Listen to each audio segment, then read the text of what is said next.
question goes back to page 14, number 4, and relying on previous determinations. If I am refinancing a property previously financed by our bank, but purchased by a new borrower, can you still rely on that prior determination? Yeah. In other words, same property, different borrower. So the criteria that you see on page 14, Jarod, can you go to slide 30 for me if you would? Remember, we have to meet these 3 criteria. If we say yes, yes, yes to all 3 of those, then the other thing that's brought up on page 14, number 4, is basically same lender, same property. That's really the issue. It's not same borrower. So let me illustrate.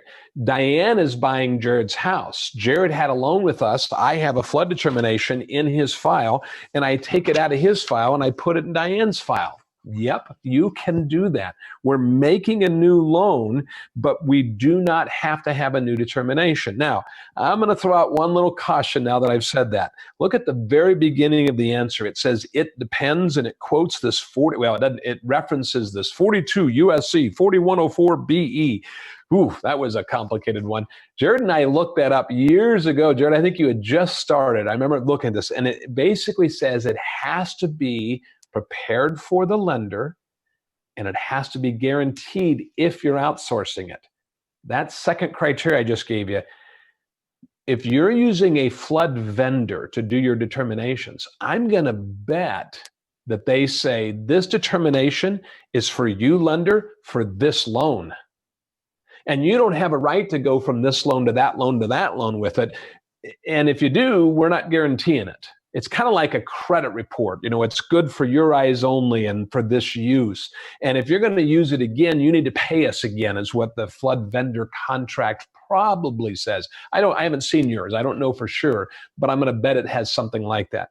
So if you were to pull it out of Jarod's file and put it in Diane's file because Diane is buying Jarod's house, you might be violating your contract, which in a sense, I'm kind of coming through a back door on you here. You might be in violation of 42 USC 4104 there, which in a sense says you can't do that. So with all that said, it depends is what the answer was. So the reg allows it. If you were doing your own determinations, you bet. You could pull it from one file and put it in another, even if they're different borrowers. I'm not so sure that that's not going to violate your contract with your flood determination company. So I'll come back and wrap this up. It's probably best to do a new determination when making a new loan. Whew. How about that?